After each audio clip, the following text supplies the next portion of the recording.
नमस्ते प्यारे बच्चों, मैं जगदीश परमार आज लेकर आया हूँ आपके लिए कक्षा 10वीं के बोर्ड के विज्ञान के पेपर जो 22 तारीख को होने वाला है उसके लिए कुछ अत्यंत महत्वपूर्ण प्रश्न और पूरा पेपर जिसमें से आपके करीब 80% क्वेश्चन इसी पेपर में से आएंगे। तो चलिए बच्चों, देखते हैं हम कि कौन कौन से प्रश्न हैं और आपका पेपर किस पैटर्न के अनुसार आएगा। तो ये है अपना विज्ञान का पेपर जो कि कब होने वाला है, 22 फरवरी को होने वाला है। तो सबसे पहले प्यारे बच्चों अपने क्या रहेंगे, सभी प्रश्न अपने को करना अनिवार्य है। पहला जो पॉइंट है अपना उसमें क्या रहेगा प्यारे बच्चों, 1 से 4 तक वस्तुनिष्ठ प्रश्न होंगे। प्रत्येक प्रश्न के लिए कितने अंक रहेंगे, 1 अंक रहेगा। और टोटल प्रश्न रहेंगे अपने 8 प्रश्न और 8 अंक इनके लिए निर्धारित हैं। प्रश्न क्रमांक 5 से 22 तक क्या रहेंगे, आंतरिक विकल्प दिए रहेंगे। इसके बाद प्रत्येक प्रश्न के लिए आवंटित उनके सम्मुख अंक दिए, मतलब कि उनके आगे दे रखे होंगे कि जैसे कि 12 प्रश्न जो रहेंगे लगभग आपके 2-2 नंबर के आएंगे, 4 प्रश्न 3 नंबर के आएंगे और बाकी जो बच्चे हैं जैसे कि 3 प्रश्न और आपके 4 नंबर के आएंगे। तो इस हिसाब से आपका पेपर का पैटर्न रहेगा बच्चों। चलिए हम देखते हैं इस पेपर का पहला प्रश्न प्यारे बच्चों, जो कि बहुत इम्पोर्टेंट रहने वाला है। तो सही विकल्प का चयन कीजिए। पहला प्रश्न है कि लौह चूर्ण पर तन्नु हाइड्रोक्लोरिक अम्ल डालने से क्या होता है। तो 4 ऑप्शन दे रखे हैं प्यारे बच्चों। तो इसका सही उत्तर रहेगा अपना ऑप्शन ए। क्या है कि हाइड्रोजन गैस एवं आयरन क्या होता है, क्लोराइड का निर्माण होता है। हाइड्रोजन गैस और क्लोराइड का क्या होता है, निर्माण होता है। दूसरा प्रश्न है सबसे अधिक अभिक्रियाशील धातु है। तो प्यारे बच्चों सबसे अधिक अभिक्रियाशील धातु कौन सी है, तो इसमें हो जाएगा अपनी सोडियम। सोडियम क्या है, अत्यंत अभिक्रियाशील धातु है जो कि क्या होती है, जिसे हवा में खुले में छोड़ने पर भी क्या होती है, इसमें आग उत्पन्न हो जाती है। अगला प्रश्न है मुकुल द्वारा अलैंगिक जनन किसमें होता है। मुकुल द्वारा अलैंगिक जनन किसमें होता है। तो प्यारे बच्चों ये होता है आपका यीस्ट में। मुकुल द्वारा लैंगिक जनन किसमें होता है, तो मुकुल द्वारा लैंगिक जनन यीस्ट में होता है। चौथा प्रश्न जो है निम्नलिखित में से कौन मानव के मादा जनन तंत्र का भाग नहीं है। कि जो मादा होती हैं, महिलाएं होती हैं, तो उनके जनन तंत्र का भाग कौन नहीं होता है। तो अंडाशय, गर्भाशय भी होता है, अंडाशय भी होता है, शुक्रवाहिका और डिंबवाहिका। तो इसमें प्यारे बच्चों रहेगा कि शुक्रवाहिकाएं उनके मादा जनन तंत्र का भाग नहीं होती हैं। लेंस का एसआई मात्रक या लेंस की क्षमता का एसआई मात्रक क्या है, तो मीटर है, सेंटीमीटर है, डायाप्टर है कि मिलीमीटर है। तो लेंस की क्षमता किस में मापा जाता है प्यारे बच्चों, लेंस की क्षमता को डायाप्टर में मापा जाता है। मानव नेत्र जिस भाग पर किसी वस्तु का प्रतिबिंब बनाते हैं वह है, कहाँ पे प्रतिबिंब बनता है। अगर हम किसी चीज़ को देखते हैं तो उसका पूरा प्रतिबिंब कहाँ बनता है प्यारे बच्चों, तो उसका प्रतिबिंब बनता है दृष्टि पटल पर। अगला 7वां जो प्रश्न है अपना, अभिनेत्र लेंस की फोकस दूरी में परिवर्तन किया जाता है। तो अभिनेत्र लेंस जो है उसकी फोकस दूरी में परिवर्तन कैसे किया जा सकता है, तो इसका दे रखा है, क्या क्या दिया है, पुतली द्वारा क्या किया जा सकता है, कि दृष्टिपटल, पक्षमाभि द्वारा या परितारिका द्वारा। तो प्यारे बच्चों इसका सही आंसर है पक्षमाभि द्वारा, आंसर होगा इसका। 8वां और अंतिम प्रश्न है अपना ऑब्जेक्टिव का, कि जीवाश्म ईंधन है। तो जीवाश्म ईंधन किसे कहते हैं प्यारे बच्चों, तो वो है अपना कोयला और पेट्रोलियम। तो जीवाश्म ईंधन के रूप में किसका उपयोग किया जाता है, कोयला और पेट्रोलियम का उपयोग किया जाता है। ये थे अपने सही विकल्प के 8 प्रश्न। इनको आप अच्छे से देख लीजिए, अच्छे से निशान लगा लीजिए और अच्छे से याद कर लीजिए, क्योंकि ये जो अपना 22 तारीख का पेपर होने वाला है उसके लिए बहुत ही इम्पोर्टेंट रहेंगे। जो चैनल पे नए हैं तो आप चैनल को सब्सक्राइब कर लीजिए, लाइक कर लीजिए और बेल आइकन को प्रेस कर दीजिए और अपने दोस्तों को ये पेपर भेज दीजिए ताकि वो भी इसकी तैयारी कर सके। शेयर कर दीजिए उनको भी। चलिए बच्चों, अगला प्रश्न देखते हैं। इसमें ये अपना इंग्लिश मीडियम वाले के लिए हैं। अगर वो इंग्लिश मीडियम वाले हैं तो वो भी इसको देख सकते हैं।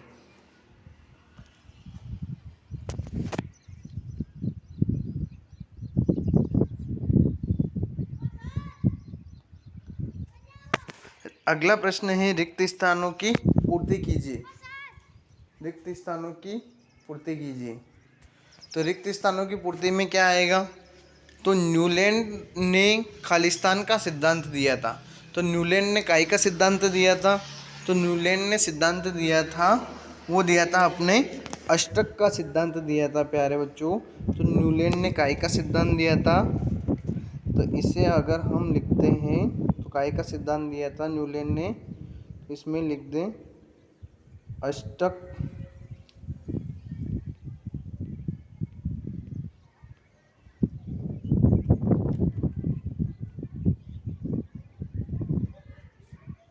अष्टक का सिद्धांत दिया था। न्यूलैंड ने काई का सिद्धांत दिया था प्यारे बच्चों? तो अष्टक का सिद्धांत दिया था। मछली के हृदय में केवल खालिस्तान कोष्ठ होते हैं। तो मछली के हृदय में कितने कोष्ठ होते हैं प्यारे बच्चों? तो याद रखना है कि 2 कोष्ठ होते हैं।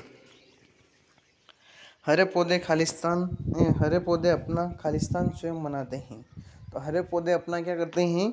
स्वयं भोजन बनाते हैं, है ना। पेड़ पौधे काय से भोजन बनाते हैं? पेड़ पौधे अपना भोजन प्रकाश संश्लेषण की क्रिया द्वारा बनाते हैं।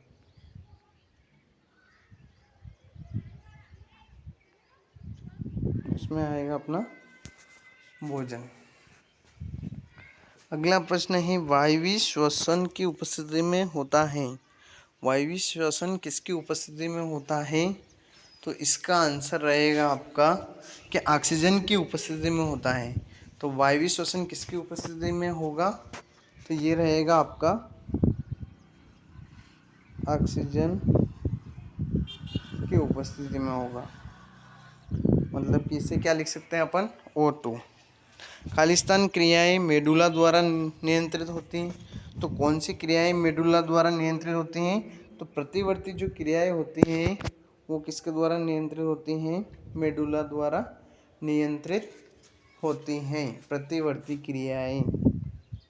तो अपनी कौन सी क्रियाएं हो जाएगी? प्रतिवर्ती क्रियाएं। अगला प्रश्न है, नर युग्मक एवं मादा युग्मक के संलयन को क्या कहते हैं प्यारे बच्चों? तो नर युग्मक और मादा युग्मक जब मिलते हैं तो इनका संलयन क्या कहलाता है? अपना निषेचन कहलाता है।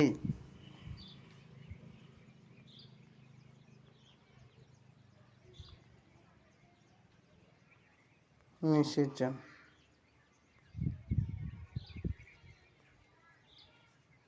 क्या कहलाएगा? निषेचन कहलाएगा। विद्युत धारा का ऐसा ही मात्रक क्या होता है प्यारे बच्चों? तो विद्युत धारा का ऐसा ही मात्रक है इसमें एम्पियर।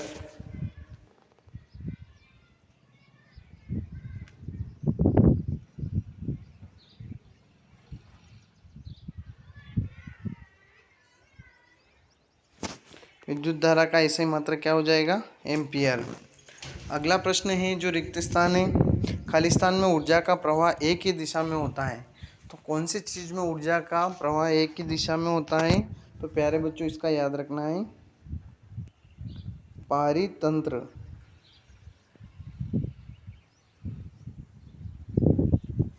पारितंत्र में क्या होता है? ऊर्जा का प्रवाह एक ही दिशा में होता है। तो ये थे अपने रिक्त स्थान। पहले में क्या था? न्यूलैंड्स ने अष्टक का सिद्धांत दिया। मछली के हृदय में केवल कितने कोष्ठ होते हैं? 2 कोष्ठ होते हैं। हरे पौधे अपना भोजन स्वयं बनाते हैं। वायवीय श्वसन ऑक्सीजन की उपस्थिति में होता है। प्रतिवर्ती क्रियाएं मेडुला द्वारा नियंत्रित होती हैं। नर युग्मक एवं मादा युग्मक के संलयन को निषेचन कहते हैं। विद्युत धारा का ऐसा ही मात्रक एम्पियर होता है। और पारितंत्र में क्या होता है, ऊर्जा का प्रवाह एक ही दिशा में होता है। अगला प्रश्न देखते हैं प्यारे बच्चों इसी का, जो है आपका कि जोड़ी मिलाइए। तो जोड़ी मिलाइए में क्या है प्यारे बच्चों, जैसे कि अ दे रखा है, साधारण नमक का सूत्र है। तो प्यारे बच्चों ये तो हम सभी जानते हैं कि साधारण नमक का सूत्र क्या होता है, NaCl होता है। आयोडीन अधातु तत्व है, आयोडीन अधातु तत्व है। तो प्यारे बच्चों इसका आंसर रहेगा क्या कहलाएगा, आयोडीन अधातु तत्व। दूसरे का आंसर अपना क्या रहेगा, चमकीला। दूसरे का आंसर आएगा आपका क्या आ जाएगा, चमकीला। या तो फिर इसको अपन मिला भी सकते हैं, इसको इससे मिला दिया, इसको इससे मिला दो। मिश्र धातु, अब मिश्र धातु में क्या आ जाएगा प्यारे बच्चों, जो तीसरा प्रश्न है इसमें अपना आएगा कांसा। कांसे को क्या कहा जाता है, कांसा एक क्या है, मिश्र धातु है। पलकों का झपकना क्या होगा, तो पलकों का झपकना प्यारे बच्चों इसका आंसर होगा प्रतिवर्ती क्रिया। पलकों का झपकना क्या होगा, प्रतिवर्ती क्रिया। इसके बाद अगला प्रश्न है हाइड्रा में प्रजनन। तो हाइड्रा में प्रजनन कैसे होता है, तो हाइड्रा में प्रजनन प्यारे बच्चों मुकुलन के द्वारा होता है। आनुवंशिक पदार्थ, छठा जो है आनुवंशिक पदार्थ। तो आनुवंशिक पदार्थ कहाँ पे पाए जाते हैं, DNA में पाए जाते हैं। चुंबकीय क्षेत्र की तीव्रता का मात्रक क्या है, तो चुंबकीय क्षेत्र की तीव्रता का मात्रक क्या है प्यारे बच्चों, तो इसका आंसर हो जाएगा अपना ऑस्ट्रेड। चुंबकीय क्षेत्र की तीव्रता को मापने की इकाई क्या कहलाएगी, ऑस्ट्रेड कहलाएगी। लास्ट चुंबकीय पदार्थ क्या कहलाएगा, जो क्या आंसर रहेगा इसका, जो चुंबक की ओर आकर्षित होता है वो है अपना लोहा। तो इस प्रकार से हम सही जोड़ी को मिला सकते हैं। पहला है एक बार और रिपीट कर लेते हैं। साधारण नमक का सूत्र है NaCl। आयोडीन धातु तत्व क्या होता है, चमकीला। मिश्र धातु होती है कांसा। पलकों का झपकना क्या होता है, प्रतिवर्ती क्रिया। हाइड्रा में प्रजनन होता है मुकुलन के द्वारा। आनुवंशिक पदार्थ बनते हैं DNA में। और चुंबकीय क्षेत्र की तीव्रता का मात्रक है क्या, ऑस्ट्रेड। और चुंबकीय पदार्थ है वो जो क्या कहलाता है, लोहा कहलाता है। चुंबकीय पदार्थ, चुंबकीय पदार्थ क्या कहलाएगा, जो आपका क्या कहलाएगा, लोहा कहलाएगा। इसके बाद अगला प्रश्न देखते हैं, एक वाक्य में उत्तर प्यारे बच्चों। पहला प्रश्न है कि अम्लीय विलयन में pH मान कितना होता है, 7 से क्या होता है, 7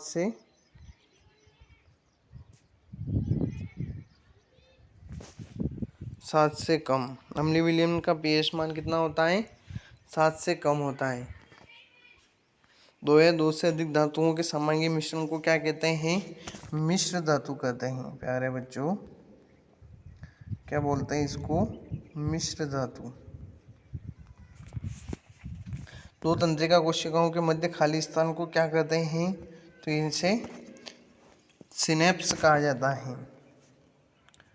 क्या कहा जाता है, दो तंत्रिका कोशिकाओं के मध्य खाली स्थान को सिनेप्स कहा जाता है। अगला है रजोधर्म की अवधि कितने दिन की होती है, तो रजोधर्म की अवधि प्यारे बच्चों 2 से 8 दिन तक की होती हैं। अगले प्रश्न में अपना क्या आएगा, रजोधर्म की अवधि क्या आ जाएगी आपकी, 2 से 8 दिन।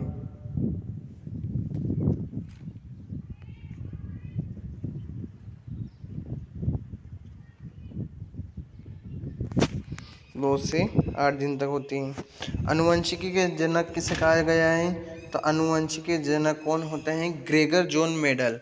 मेंडल को कहा गया है आनुवंशिकी का जनक। आनुवंशिकी का जनक कौन है, मेंडल को कहा गया है।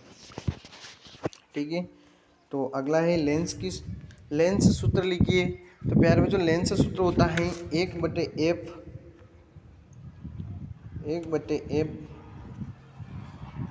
बराबर 1/v माइनस 1/u।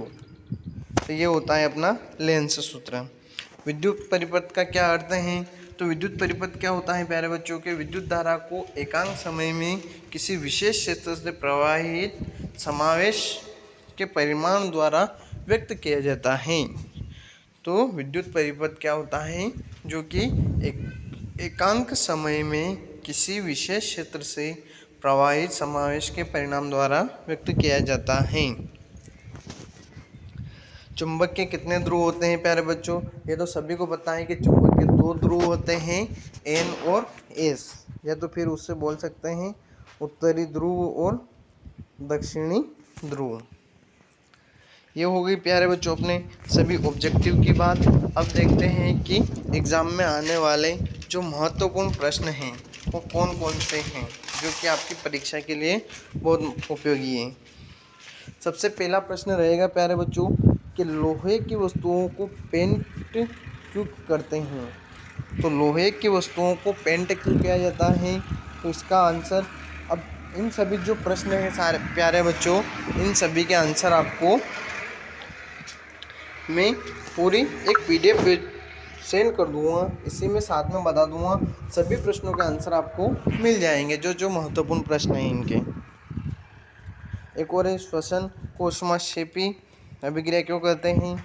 इसका भी आंसर आपको मिल ही जाएगा। संक्षारण से सुरक्षा के 2 उपाय क्या क्या हो सकते हैं, वो भी अपन उसमें देख लेंगे अभी। तो इस वीडियो के अंत में प्यारे बच्चों इन सभी उत्तरों का हल मैं आपको बताऊंगा, इन सभी प्रश्नों के हल आपको बताऊंगा जब वीडियो के अंत में। ये पेपर जब पूरा हो जाएगा इसके प्रश्न, तो उसके बाद इन सभी के अपन आंसर भी देखेंगे। धातु और अधातु में अंतर, परमाणु को आकार को परिभाषित कर दीजिए। हमारे शरीर में हीमोग्लोबिन की कमी के क्या परिणाम हो सकते हैं? स्वपोषण बहुत इंपॉर्टेंट प्रश्न है प्यारे बच्चों। जनन क्यों आवश्यक है? ये भी इम्पोर्टेंट क्वेश्चन है, बहुत ही इंपॉर्टेंट क्वेश्चन है प्यारे बच्चों बोर्ड परीक्षा कल के लिए। एक लिंगी पुष्प को परिभाषित कीजिए, यह भी इम्पोर्टेंट रहेगा आपके लिए। और सबसे IMP प्रश्न रहेगा कि मेंडल ने अपने प्रयोग में मटर के पौधे का चयन क्यों किया, इसका कारण बताओ। और एक और है आनुवंशिकता किसे कहते हैं, व्हाट इज हेरिडिटी। ये बहुत इंपॉर्टेंट प्रश्न रहने वाले हैं आपकी परीक्षा में, कल के पेपर में छप जाएंगे समझो। प्रकाश के परावर्तन का नियम अच्छे से कर लेना है प्यारे बच्चों अपने को। आवर्धन की परिभाषा भी अच्छे से याद कर लेना है।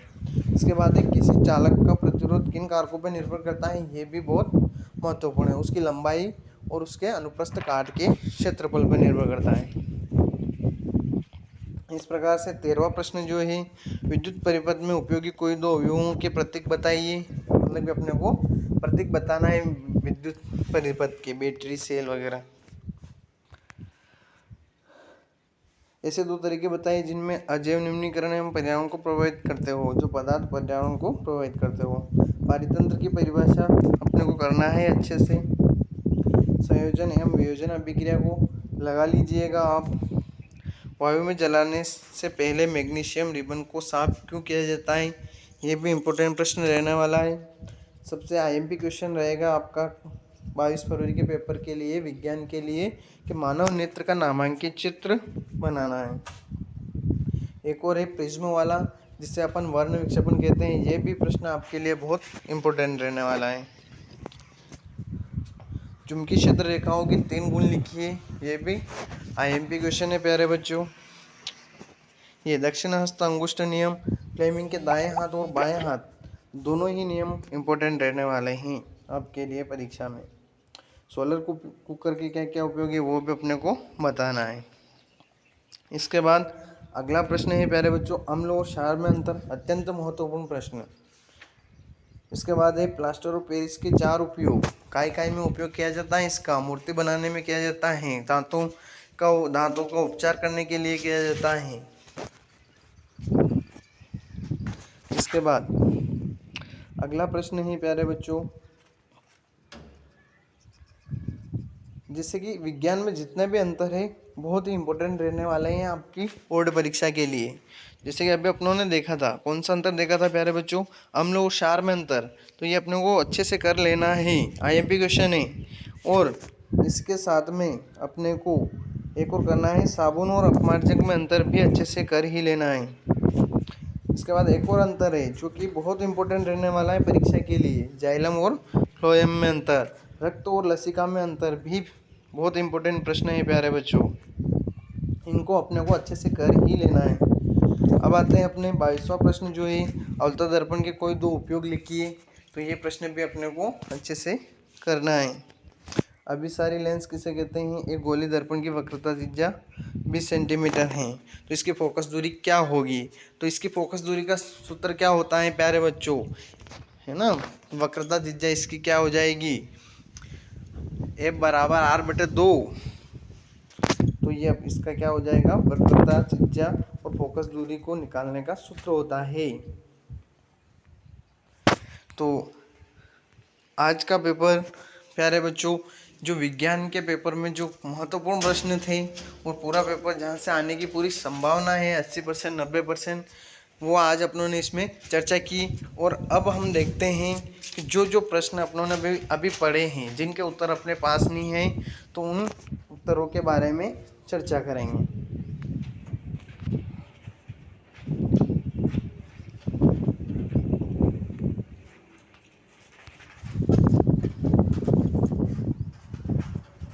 मैंने आपको बताया था कि पेपर जब पूरा होगा तो उसके अंत में मैं आपको इन सभी प्रश्नों के उत्तर भी बता दूंगा। तो चलिए बच्चों, इन सब प्रश्नों के उत्तर हम देखते हैं कि क्या क्या प्रश्न हैं जो कि आपके लिए बहुत ही महत्वपूर्ण रहने वाले हैं।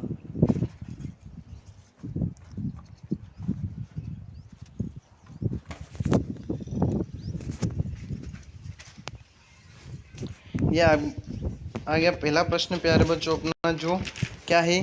गोली दर्पण की वक्रता त्रिज्या 20 सेंटीमीटर है, तो इसकी फोकस दूरी ज्ञात कीजिए। अब प्यारे बच्चों, इस प्रश्न में क्या दिखा है अपने को, देखिए पूरा आंसर दिया है। सारे प्रश्नों के हल मिलेंगे आपको, सभी प्रश्नों के उत्तर मैं आपको बताऊंगा और समझाऊंगा, जिनको आपको बहुत ही अच्छे तरीके से समझना है, जो कि आपके कल के पेपर में बहुत ही इंपॉर्टेंट रहने वाले हैं। जैसे कि गोली दर्पण की वक्रता त्रिज्या 20 सेंटीमीटर है, तो इसकी फोकस दूरी क्या होगी? तो प्यारे बच्चों, दिया है गोली दर्पण की वक्रता त्रिज्या को कैसे प्रदर्शित करते हैं? R से प्रदर्शित किया जाता है बच्चों। तो वक्रता त्रिज्या को हमने R से प्रदर्शित कर दिया। तो R बराबर कितना है? 20 सेंटीमीटर दे रखा है, ये अपना R बराबर 20 सेंटीमीटर दिया है। तो फोकस दूरी का सूत्र क्या होता है? F बराबर R/2। F बराबर क्या होता है? R/2। तो अगर फोकस दूरी अपने को निकालना है, त्रिज्या R का मान 20 है, तो R का मान 20/2 तो 10 सेंटीमीटर होगी उसकी। तो गोली दर्पण की अभिष्ट फोकस दूरी कितनी हो जाएगी प्यारे बच्चों? तो वो हो जाएगी अपनी 10 सेंटीमीटर। ये प्रश्न बहुत ही इंपॉर्टेंट रहने वाला है बच्चों एग्ज़ाम के लिए। इसके बाद है अगला प्रश्न है कि लोहे की वस्तु को हम पेंट क्यों करते हैं? तो प्यारे बच्चों, लोहे की वस्तु को हम पेंट क्यों करते हैं? तो लोहे की वस्तुओं को संक्षारण से बचाने के लिए, मतलब कि जंग लगने से बचाने के लिए हम क्या करते हैं? उनको पेंट करते हैं, जिससे कि वे नमी के संपर्क में न आए, उन पे धूल के कण न चिपके और उन पे कुछ नमी नहीं आए, जिससे उनको जंग नहीं लगे। तो लोहे की वस्तुओं को संक्षारण से बचाने के लिए हम क्या करते हैं? उन पे पेंट करते हैं। अगला प्रश्न है प्यारे बच्चों, अभिसारी लेंस किसे कहते हैं? तो इसका आंसर है अपना प्यारे बच्चों, तो अभिसारी लेंस किसे कहते हैं कि ऐसा लेंस जो किनारों पे पतला होता है और बीच में मोटा होता है, उसे उत्तल लेंस कहते हैं। कि ऐसा लेंस जो किनारों पर पतला होता है और बीच में मोटा होता है, उसे अभिसारी लेंस कहते हैं। और वह लेंस जो किनारों पर मोटा होता है और बीच में पतला होता है, वह अपसारी लेंस कहलाता है। उत्तल लेंस से समांतर आने वाली प्रकाश किरणों को एक बिंदु पर केंद्रित करता है। ठीक है, उत्तल लेंस का काम क्या होता है कि जो सामने से किरणें आती हैं उनको एक जगह एकत्रित करना। इसी कारण इसे अभिसारी लेंस भी कहा जाता है। मतलब कि प्यारे बच्चों, उत्तल लेंस को ही अपन क्या कहते हैं, अभिसारी लेंस कहते हैं। और उत्तल लेंस का प्रयोग कहाँ पे किया जाता है प्यारे बच्चों? तो उत्तल लेंस का प्रयोग अपने किया जाता है कौन से दोष में? दूरदृष्टि दोष के निवारण के लिए भी उत्तल लेंस का प्रयोग किया जाता है। ये जो चित्र दिख रहा है आप लोगों को, पूरा बता रखा है कि इसमें अनेक किरणें आ रही हैं और वो सभी लेंस से गुजर रही है, तो लेंस क्या कर रहा है, उसे एक जगह केंद्रित कर रहा है।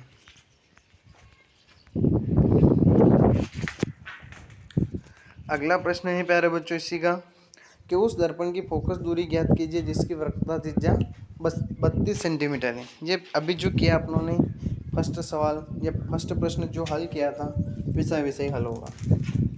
कि त्रिज्या कितनी दे रखी है प्यारे बच्चों? 32 सेंटीमीटर दे रखी है। तो फोकस दूरी का सूत्र क्या होता है ये याद रखना है प्यारे बच्चों कि R बराबर F/2।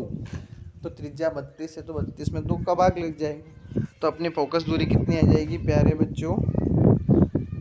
16 सेंटीमीटर आ जाएगी।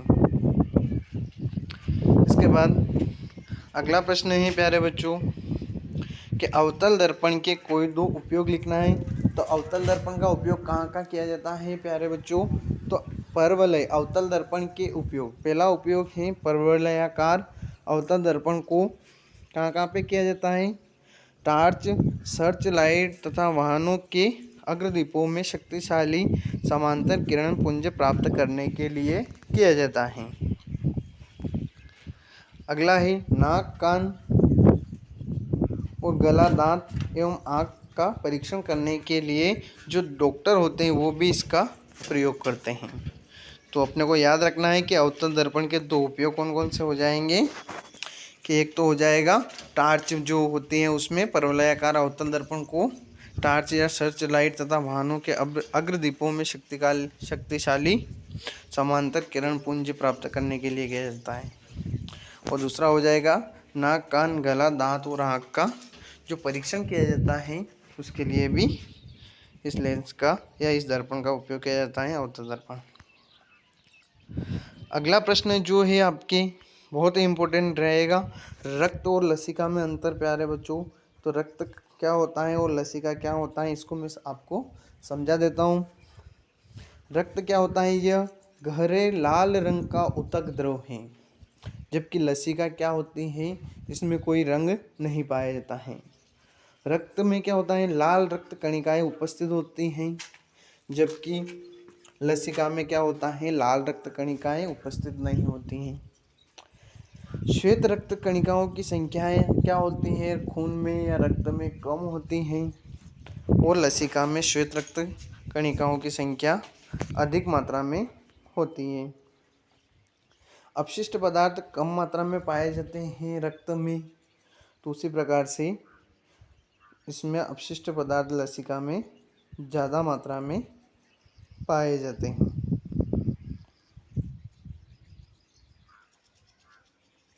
ठीक है, ऑक्सीजन तथा पोषक तत्व अधिक पाए जाते हैं रक्त में और लसिका में क्या ऑक्सीजन तथा पोषक तत्व कम मात्रा में पाए जाते हैं। ये बहुत ही इम्पोर्टेंट प्रश्न है प्यारे बच्चों, इसको अपने को अच्छे से याद करके जाना है। ये IMP क्वेश्चन रहेगा आपका परीक्षा के लिए। मानो कि कल ये पेपर में आपके छप गया। अगला प्रश्न है प्यारे बच्चों, जाइलम और फ्लोएम में अपने को अंतर लिखना है। तो प्यारे बच्चों जो किताबी भाषा में बहुत कठिन अंतर दे रखे हैं, इसीलिए मैं लेकर आया हूँ इन अंतर को अपने अनुसार कि इसमें सरल भाषा में आप इन अंतर को समझ सकते हो। जैसे कि पहला अंतर है अपना जाइलम और फ्लोएम में अंतर। जाइलम और फ्लोएम में क्या अंतर है? तो पौधों में जाइलम जल का क्या करता है? वहन करता है। पौधों में जाइलम जल का वहन करता है, पौधों में फ्लोएम भोजन का वहन करता है। ठीक है। जाइलम पानी का आदान प्रदान करता है, जबकि फ्लोएम क्या करता है, भोजन का आदान करता है। जाइलम जड़ का सहायक होता है, ठीक है। फ्लोएम पत्ती का सहायक होता है। जाइलम की दिशा केवल पौधे के नीचे से ऊपर की ओर होती है, जबकि फ्लोएम की दिशा पौधे के नीचे तथा ऊपर भी होती है। जाइलम में जाइलम वाहिकाएं, जाइलम वहनिकाएं, जाइलम पैरेन्काइमा तथा जाइलम रेशे होते हैं। तो इसमें भी क्या क्या होती हैं, कोशिकाएं भी होती हैं, फ्लोएम रेशे भी होते हैं। तो प्यारे बच्चों, ये भी आपका बहुत ही इम्पोर्टेंट प्रश्न रहेगा। इसके बाद अगला प्रश्न है प्यारे बच्चों कि मापन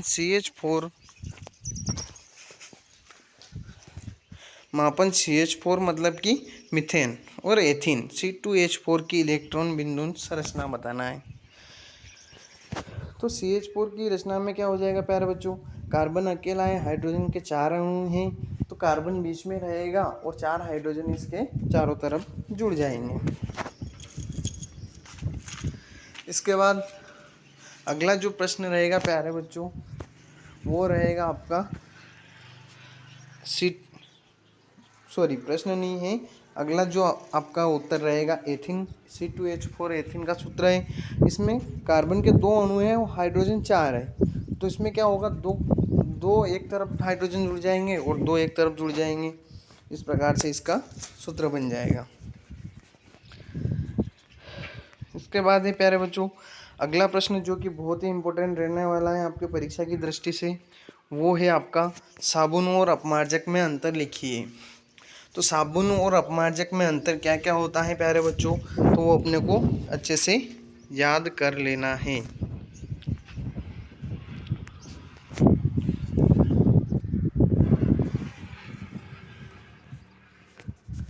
तो साबुन और अपमार्जक में क्या अंतर है।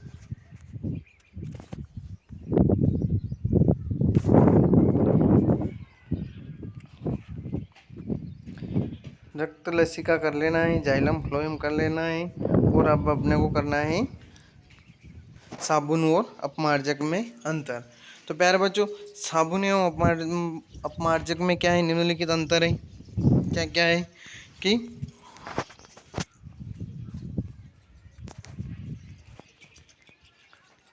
साबुन जो होता है, साबुन लंबी श्रृंखला वाले वसा अम्लों का सोडियम लवण होता है, जबकि अपमार्जक क्या होता है, संश्लिष्ट अपमार्जक लंबी श्रृंखला वाले बेंजीन लवण होते हैं। ये बेंजीन के लवण होते हैं और ये वसा अम्लों का सोडियम लवण होता है। साबुन क्या होते हैं, कठोर जल के साथ जाद उत्पन्न नहीं करता है, जबकि अपमार्जक क्या करता है, कठोर जल के साथ में जाग उत्पन्न करता है। साबुन को वनस्पति तेल या जंतु वसा से बनाया जाता है, जबकि अपमार्जक को कठोर जल के साथ ये क्या करता है, जाग देता है। इसे संश्लिष्ट अपमार्जक कोयले एवं पेट्रोल के हाइड्रोकार्बन से बनाते हैं। साबुन जल प्रदूषण नहीं फैलाता है, साबुन का जल क्या करता है, प्रदूषण नहीं फैलाता है, जबकि अपमार्जक जल क्या करता है, प्रदूषण को फैलाता है। इसके बाद प्यारे बच्चों अगला प्रश्न है, प्लास्टर ऑफ पेरिस के कोई 4 उपयोग लिखना है। तो प्लास्टर ऑफ पेरिस के क्या क्या उपयोग है, तो पहला उपयोग है इसका कि प्लास्टर ऑफ पेरिस का उपयोग टूटी हुई हड्डियों को जोड़ने में किया जाता है। दूसरा हो जाएगा खिलौने, सजावटी सामान, सस्ते आभूषण और मूर्तियां बनाने में किया जाता है। और तीसरा हो जाएगा इसका उपयोग चौक का निर्माण करने में भी किया जाता है। और चौथा प्रश्न रहेगा अपना कि इसका उपयोग सांचे बनाने में भी किया जाता है। अगला प्रश्न है प्यारे बच्चों, अम्ल और क्षार में कोई 4 अंतर लिखिए। तो अम्ल और क्षार में 4 अंतर निम्नलिखित हैं। पहले देखते हैं हम अम्ल के अंतर। अम्ल क्या होते हैं, अम्ल स्वाद में खट्टे होते हैं। अम्ल नीले लिटमस पत्र को लाल कर देते हैं। अम्ल जल में घुलकर H+ आयन देते हैं। अम्ल धातु कार्बोनेटों से क्रिया करके CO2 गैस उत्पन्न करते हैं। और प्रबल अम्ल में क्या हो जाएगा, H2SO4, जिसे हम बोलते हैं सल्फ्यूरिक अम्ल। अब देखते हैं क्षार। स्वाद में क्या होते हैं, कड़वे होते हैं या कसेले होते हैं। क्षार लाल लिटमस पत्र को नीला कर देते हैं। क्षार जल में घुलकर OH- आयन देते हैं। क्षार धातु कार्बोनेटर से क्रिया करके क्या करते हैं, CO2 गैस उत्पन्न नहीं करते हैं। और प्रबल क्षार में हो जाएगा सोडियम हाइड्रोक्साइड NaOH। इसके बाद प्यारे बच्चों इसमें एक प्रश्न है, सोलर कुकर के लाभ। क्या क्या लाभ है सोलर कुकर के, तो वो अपने को देखना है प्यारे बच्चों। तो सोलर कुकर के कुछ लाभ हैं। तो एक तो होता है ईंधन की क्या होती है सोलर कुकर के लाभ में अगर अपन देखते हैं तो सबसे पहला लाभ क्या होता है कि ईंधन की बचत होती है, प्रदूषण नहीं होता है, रख रखाव पर कोई खर्चा नहीं होता है, अर्थात आर्थिक बचत भी होती है। खाना स्वादिष्ट और पौष्टिक बनता है। इसके बाद है खाने के जलने की संभावना नहीं रहती है। एक ही समय में 4-5 खाद्य पदार्थ पकाए जा सकते हैं सोलर कुकर में। फ्लेमिंग का जो दक्षिण हस्त अंगुष्ठ नियम क्या है वो दिया है इसने। तो ये अपने को दायां हाथ का नियम और बायां हाथ का नियम दोनों ही नोट कर लेना है प्यारे बच्चों। तो दक्षिण हस्त अंगुष्ठ नियम के अनुसार यदि हम अपने दाहिने हाथ में विद्युत धारावाही चालक को इस प्रकार पकड़े हुए हैं कि हमारा अंगूठा विद्युत धारा की दिशा की ओर संकेत करता है, तो हमारी उंगलियां चालक के चारों ओर चुंबकीय क्षेत्र की दिशा या क्षेत्र की रेखाओं की दिशा में लिपटी होगी। इसे मैक्सवेल का कार्क स्क्रू नियम भी कहते हैं। तो ये था अपना फ्लेमिंग का दक्षिण हस्त अंगुष्ठ का नियम। अगला प्रश्न अगर देखते हैं प्यारे बच्चों तो वो है कि चुंबकीय क्षेत्र रेखाओं के गुण लिखना है। तो चुंबकीय क्षेत्र जो रेखाएं होती हैं उनके गुण क्या क्या होते हैं, तो इनके गुण निम्नलिखित है। चुंबकीय क्षेत्र में क्या होता है, चुंबकीय क्षेत्र रेखाएं चिकने बंद वक्र में होती हैं जो परस्पर कभी प्रतिच्छेद नहीं करते। ये रेखाएं चुंबक के बाहर उत्तरी ध्रुव से दक्षिणी ध्रुव की ओर तथा चुंबक के अंदर दक्षिणी ध्रुव से उत्तरी ध्रुव की ओर होती हैं। अधिक प्रबलता वाले चुंबकीय क्षेत्र में ये क्षेत्र रेखाएं पास पास तथा कम प्रबलता वाले क्षेत्र में दूर होती हैं। अधिक प्रबलता होगी तो वहाँ पे ये रेखाएं पास पास होगी और कम प्रबलता होगी तो वहाँ ये रेखाएं दूर दूर होगी। ये थे प्यारे बच्चों अपने चुंबकीय क्षेत्र रेखाओं के गुण। अगला प्रश्न है प्यारे बच्चों कि कांच के प्रिज्म द्वारा श्वेत प्रकाश के वर्ण विक्षेपण को नामांकित चित्र बनाइए। बहुत इंपॉर्टेंट प्रश्न रहने वाला है बच्चों अपने विज्ञान के पेपर के लिए। इसे ही वर्ण विक्षेपण कहते हैं।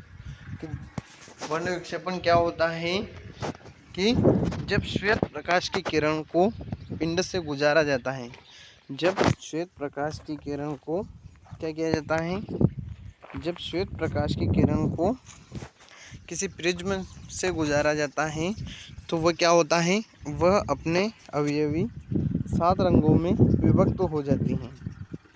जब श्वेत प्रकाश की किरण को किसी प्रिज्म से गुजारा जाता है तो वह अपने 7 अवयवी रंगों में विभक्त हो जाती हैं। तो इस घटना को क्या कहा जाता है, प्रिज्म का वर्ण विक्षेपण कहते हैं।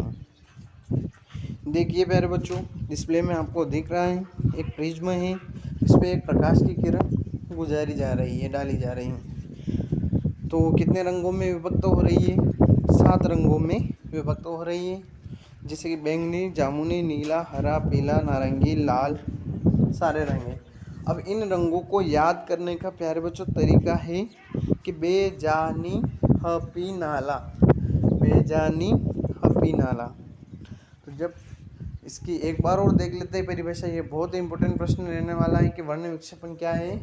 तो जब श्वेत प्रकाश की किरण को किसी प्रिज्म से गुजारा जाता है तो वह अपने 7 अवयवी रंगों में विभक्त हो जाती हैं।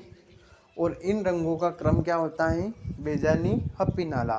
तो इससे क्या होगा, आपको ये इन रंगों के नाम याद रह जाएंगे। अगला प्रश्न है प्यारे बच्चों, बहुत इम्पोर्टेंट, ये भी इम्पोर्टेंट प्रश्न है।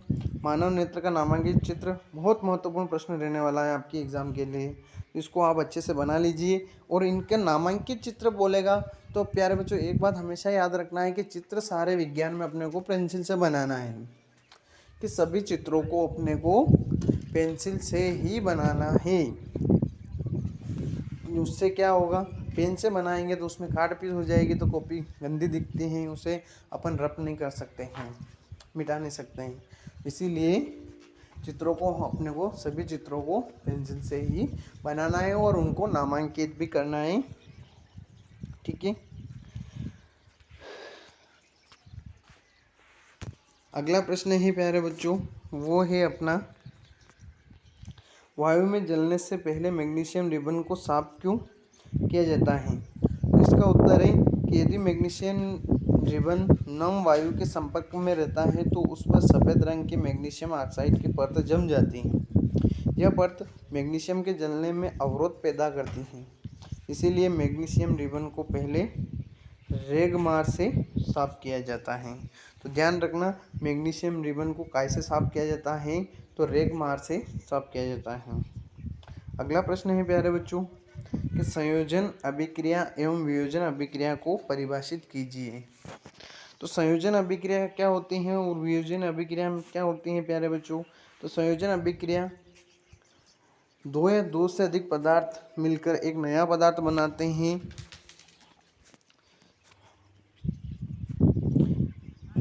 जबकि वियोजन अभिक्रिया क्या होती है, इसके विपरीत होती हैं। संयोजन अभिक्रिया में क्या होता है कि दो या दो से अधिक पदार्थ आपस में मिलकर नए पदार्थ का निर्माण करते हैं, तो वहाँ पे होती है संयोजन क्रिया। और इसका विपरीत हो जाएगा, उल्टा, वो हो जाएगा वियोजन अभिक्रिया। कि वियोजन अभिक्रिया में एकल पदार्थ वियोजित होकर दो या दो से अधिक पदार्थ बनाता है। अब यहाँ पे दो पदार्थ मिलकर एक बना रहे थे और इसमें क्या होगा वियोजन में कि एक पदार्थ के दो टुकड़े हो जाएंगे। तो ये अपने को अच्छे से करना है। ऐसे दो तरीके बताइए जिनमें अजैविक न्यूनीकरण पदार्थ पर्यावरण को प्रभावित करते हैं। अजैव न्यूनीकरण पदार्थ का पर्यावरण पर प्रभाव, क्या क्या प्रभाव पड़ता है इन पदार्थों का? ये पदार्थ कचरे की तरह एकत्रित रहते हैं तथा इनका प्रबंधन करना कठिन होता है तथा ये प्रदूषण पैदा करते हैं। ये पदार्थ खाद्य श्रृंखला में एक पोषण स्तर से दूसरे पोषण स्तर तक स्थानांतरित होने के कारण इनका जैविक आवर्धन भी होता है। अगला है प्रश्न इसमें कि विद्युत लैंपों के तंतुओं के निर्माण में प्रायः एकमात्र टंगस्टन का ही उपयोग किया जाता है, क्यों? तो जो बल्ब होता है प्यारे बच्चों, तो बल्ब में कौन सी धातु पाई जाती है? टंगस्टन धातु का प्रयोग किया जाता है। बल्बों में टंगस्टन धातु का प्रयोग किया जाता है। बल्ब के तंतु बनाने में बहुत पहले टंगस्टन के तारों का उपयोग होता है क्योंकि इनका गलनांक अति उच्च होता है। ये गर्म अवस्था में ऑक्सीकृत नहीं होते हैं तथा ऊष्मा को रोककर प्रकाश उत्पन्न करते हैं। अगला प्रश्न है प्यारे बच्चों अपना जो है इसमें अगला जो प्रश्न लेने वाला है कि अपने को क्या करना है, विद्युत परिपथ में उपयोगी कोई दो अवयवों के चिन्ह बनाना है। तो क्या क्या उपयोग होता है? विद्युत सेल भी होता है, तो विद्युत सेल में एक में प्लस होगा एक में माइनस होगा। तार संधि होती है तो तार को जोड़ा जाता है। विद्युत बल्ब होता है तो बल्ब को इस प्रकार से बनाया जाता है। वोल्टमीटर होता है तो वोल्टमीटर को भी इस प्रकार से बनाया जाता है। अगला प्रश्न जो कि बहुत ही इंपॉर्टेंट रहने वाला है, किसी चालक का प्रतिरोध किन किन कारकों पर निर्भर होता है? तो किसी चालक का प्रतिरोध चालक की लंबाई, चालक के अनुप्रस्थ काट के क्षेत्रफल और चालक के पदार्थ की प्रकृति पे निर्भर करता है प्यारे बच्चों। अगला प्रश्न है आवर्धन को परिभाषित कीजिए। ये बहुत ही इंपॉर्टेंट रहने वाला है, 2 नंबर में आएगा प्यारे बच्चों ये प्रश्न। किसी प्रकाशित युक्ति द्वारा उत्पन्न आवर्धन वह अपेक्षित विस्तार है जिसमें ज्ञात होता है कि उस युक्ति द्वारा बना प्रतिबिंब बिंब की अपेक्षा कितना गुना आवर्धित है। आवर्धन बराबर क्या होता है, प्रतिबिंब की ऊंचाई बटे बिंब की ऊंचाई। इसके बाद 3 नंबर के लिए बहुत ही इंपॉर्टेंट रहने वाला प्रश्न है प्रकाश के परावर्तन के नियम। तो प्रकाश का परावर्तन का नियम क्या होता है प्यारे बच्चों, कि आपतन कोण का मान परावर्तन कोण के बराबर होता है। आपतित किरण दर्पण के आपतन बिंदु पर अभिलंब और परावर्तित किरण सभी एक ही तल में होते हैं। तो परावर्तन के 2 नियम है कि आपतन कोण का मान सदैव परावर्तन कोण के बराबर होता है। आपतित किरण दर्पण के आपतन बिंदु पर अभिलंब एवं परावर्तित किरण सभी एक ही तल में होते हैं। अगला प्रश्न है प्यारे बच्चों, आनुवंशिकता किसे कहते हैं। आनुवंशिकता का मतलब होता है प्यारे बच्चों के जीवधारियों में पीढ़ी दर पीढ़ी विभिन्न लक्षणों का संचरण। जीवधारियों में पीढ़ी दर पीढ़ी विभिन्न संचरण या लक्षणों, जीवधारियों में पीढ़ी दर पीढ़ी विभिन्न लक्षणों का संचरण। जीवधारियों में क्या होता है बच्चों, एक पीढ़ी के बाद दूसरी पीढ़ी चलती रहती है, मतलब कि जनरेशन का चलना, वही क्या कहलाती है, अपनी आनुवंशिकता कहलाती हैं। अगला प्रश्न है प्यारे बच्चों अपना जो है, मेंडल ने अपने प्रयोग के लिए मटर के पौधे को ही क्यों चुना। तो इसके कुछ प्रमुख कारण है प्यारे बच्चों, जो कि किताबी भाषा में अलग दे रखा है, इसमें कुछ अलग है। तो मैं आपको बहुत ही सिंपल तरीके से बताना चाह रहा हूँ, जो कि आप नोट कर लीजिएगा। ये प्रश्न बहुत इंपॉर्टेंट रहने वाला है, आपके 3 से 4 नंबर में आता है। तो मटर एक वर्षीय पौधा होता है, इन्हें आसानी से उद्यान में उगाया जा सकता है। मटर का पुष्प क्या होता है, द्विलिंगी होता है। नर और मादा जननांग एक ही पुष्प में मिलते हैं। चौथा है, इन्हें आसानी से विपुंसन एवं एक लिंगी पादपों में परिवर्तित किया जा सकता है। इनमें आसानी से स्वपरागण और परपरागण कराया जाता है।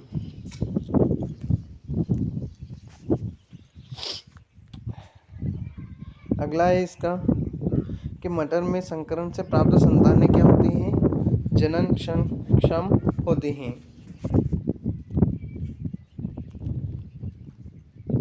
मटर के पौधे में अधिक फूल फल एवं बीज लगते हैं। मटर में विभिन्न लक्षणों वाले अनेक किस्में थी, जिनमें से प्रत्येक लक्षण के 2 विपरीत रूप थे, जिन्हें आसानी से परिभाषित किया जा सकता है। एक लिंगी पुष्प को परिभाषित कीजिए। किसे कहते हैं एक लिंगी पुष्प। प्यारे बच्चों कि जिस भी फूल में केवल पुंकेसर अथवा केवल स्त्री केसर मौजूद हो उसे एक लिंगी पुष्प कहते हैं। द्विलिंगी पुष्प उसे कहते हैं जिसमें स्त्री केसर और पुंकेसर दोनों पाए जाते हैं, लेकिन वह पुष्प जिसमें या तो स्त्री केसर हो या फिर पुंकेसर हो वो क्या कहलाएगा, एक लिंगी पुष्प कहलाएगा। जैसे कि मक्का है, पपीता है, ककड़ी है और खीरा, ये सारे क्या कहलाएंगे, अपने एक लिंगी पुष्प कहलाएंगे। जनन क्यों आवश्यक है प्यारे बच्चों, तो जनन क्या है, जनन के कारण क्या होता है, जीवन की निरंतरता बनी रहती है। जनन में जीव लगभग अपने जैसे जीवों को जन्म देता है, इस कारण उस स्पीशीज की जनसंख्या बढ़ती जाती है। अनुकूल विभिन्नताओं का एक पीढ़ी से दूसरी पीढ़ी तक संवहन जनन द्वारा ही संभव है।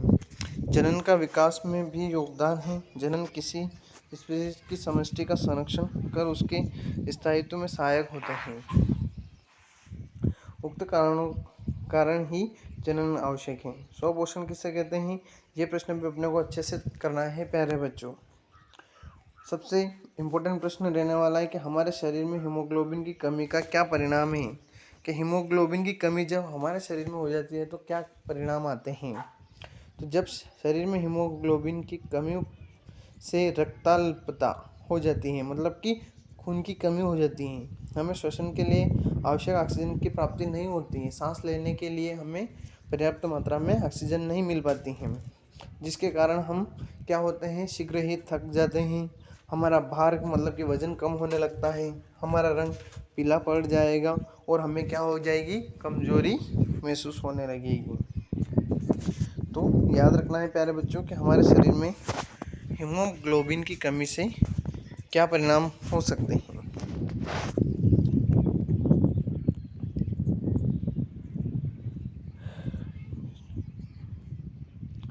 न्यूलैंड्स ने एक अष्टक सिद्धांत दिया था प्यारे बच्चों, उसके दो सीमाएं हैं, लिखना है अपने को। तो ये सिद्धांत बाहरी तत्वों पर लागू नहीं होता था। एस्टक का सिद्धांत दिया था न्यूलैंड से। तो इसके दो क्या देना है अपने को, सीमाएं। तो ये सिद्धांत बाहरी तत्वों पर लागू नहीं होता है। अक्रियाशील उत्कृष्ट गैसों को सम्मिलित करने पर एस्टक सिद्धांत मेल नहीं खाता है। कुछ असमान तत्वों को एक साथ रख दिया गया है इस सिद्धांत में। यह सिद्धांत केवल कैल्शियम तक लागू होता है। तो प्यारे बच्चों, अपने को याद रखना है इसमें से कुल मिला के दो सीमाएं। तो ये इंपॉर्टेंट प्रश्न रहने वाला है आपके लिए, न्यूलैंड्स के एस्टक सिद्धांत। परमाणु आकार को परिभाषित कीजिए, ये प्रश्न भी बहुत इंपॉर्टेंट रहने वाला है। इसके बाद है आपका प्यारे बच्चों बहुत इंपॉर्टेंट रहने वाला प्रश्न है, परीक्षा की दृष्टि से महत्वपूर्ण है, धातु और अधातु में अंतर। तो धातुएं क्या होती हैं, अपचायक होती हैं। अधातुएं उपचायक होती हैं। धातुएं इनके ऑक्साइड क्षारीय होते हैं, इनके ऑक्साइड अम्लीय एवं उदासीन होते हैं अधातुओं के। इसके बाद अंतिम प्रश्न है प्यारे बच्चों आज की क्लास का, और ये प्रश्न आपका भी इम्पोर्टेंट रहेगा। श्वसन को ऊष्माक्षेपीय अभिक्रिया क्यों कहते हैं? श्वसन को ऊष्माक्षेपीय अभिक्रिया दो कारणों से कहते हैं। क्योंकि ग्लूकोज हमारी कोशिकाओं में उपस्थित ऑक्सीजन से संयोग कर क्या करता है, CO2 और पानी बनाता है। और दूसरा है इस अभिक्रिया में ऊष्मा ऊर्जा निर्मुक्त होती है। अभिक्रिया जैसे दे रखी इसने, इस अभिक्रिया में क्या हो रही है, ऊर्जा निर्मुक्त हो रही है। तो प्यारे बच्चों एक बात तो है कि ऊष्माक्षेपी और ऊष्माशोषी अभिक्रिया दो प्रकार की होती हैं। तो ऊष्माक्षेपी अभिक्रिया वे अभिक्रिया होती हैं जिनमें ऊष्मा का उत्सर्जन होता है, मतलब कि ऊष्मा बाहर निकलती है। और ऊष्माशोषी वे अभिक्रियाएं होती हैं प्यारे बच्चों कि जिनमें ऊष्मा का अवशोषण होता है, तो उन्हें ऊष्माशोषी अभिक्रिया कहते हैं। तो प्यारे बच्चों आज की क्लास में हमने क्या देखा कि जो विज्ञान के पेपर में आने वाले अत्यंत महत्वपूर्ण प्रश्न हैं, मतलब कि यहाँ से आपका 80% से 90% तक का पेपर यहीं से आएगा। इन्हीं प्रश्नों में से आपका पेपर पूरा बनेगा। तो आप अच्छे से इनको तैयार कर लीजिए, याद कर लीजिए और अपने दोस्तों को भी शेयर कर दीजिए। और जो इस चैनल पे नए हैं प्यारे बच्चों, तो चैनल को सब्सक्राइब कर लीजिए, बेल आइकन को प्रेस कर दीजिए और लाइक कर दीजिए और अपने दोस्तों को शेयर कर दीजिए। थैंक यू प्यारे बच्चों।